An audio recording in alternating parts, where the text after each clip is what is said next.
Hi, welcome to Thriving in 5D, where we explain the concepts related to our book that we wrote.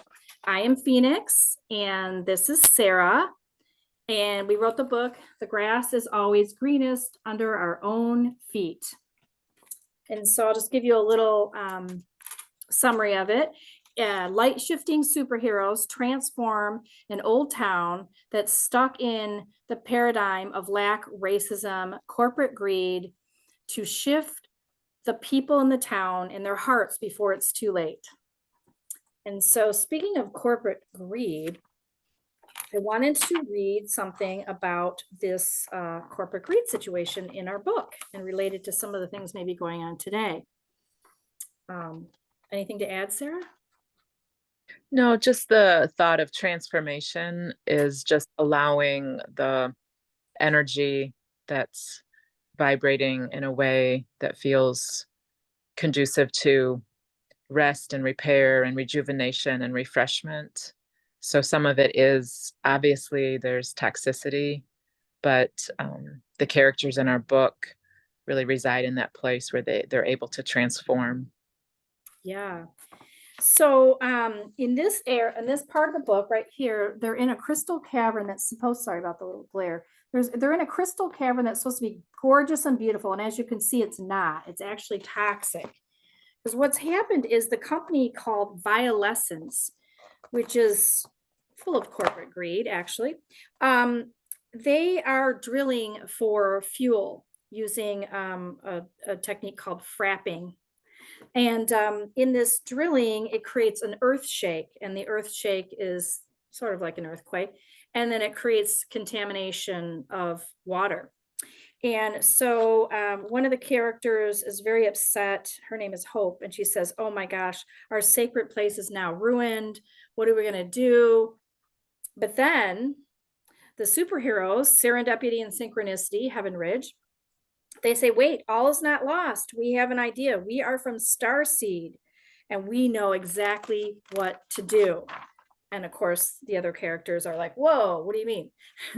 Well, and so then they proceed to start to change the water with various tools and heart centered and heart space techniques and light and love, of course.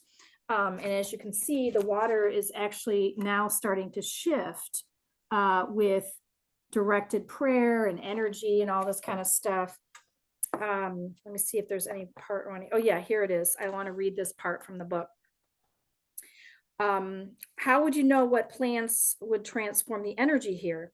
And Serendipity says, in Starseed, where we live, we have a relationship with nature because we are nature. And each of us has the power to transform anything if we are aligned with our source. The Kikau combined with the roses creates a quasi surfactant that can help clean the water. And then Synchronicity says, watch this. I'm also sending energy healing directly from my light body right now. So, wow.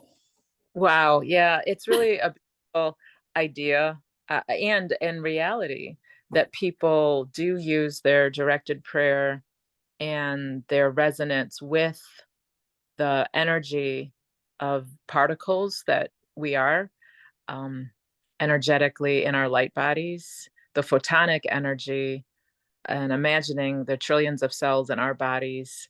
And then the young people growing up in this really natural state where they're not domesticated into they're humans, but they're really able to use all of their supernatural gifts.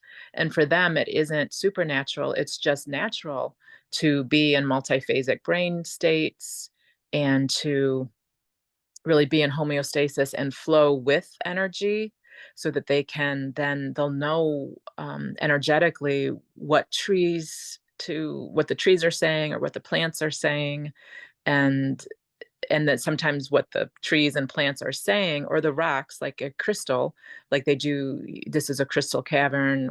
There's beautiful pink rose quartz.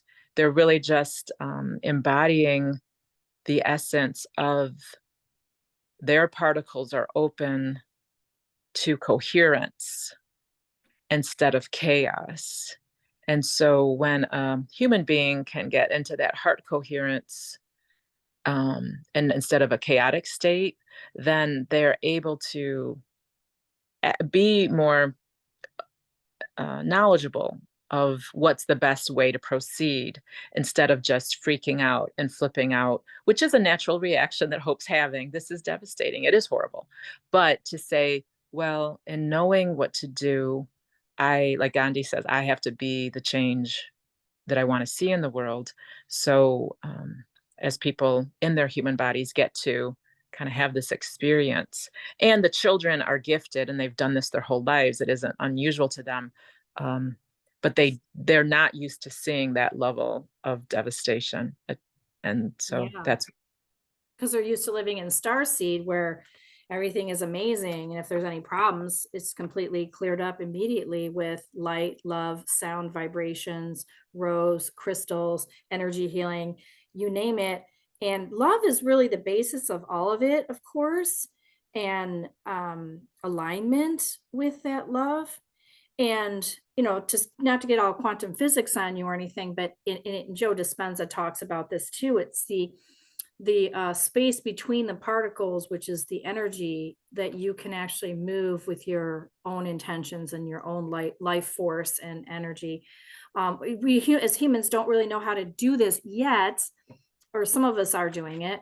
And this in the book, it just explains how these kids and teenagers and Aunt Benita, they've grown up in this starseed utopia where everyone's grass is green and there's no brown spots because they just make the grass by standing there. There's no requirements of needing to water it or whatever because it's already green.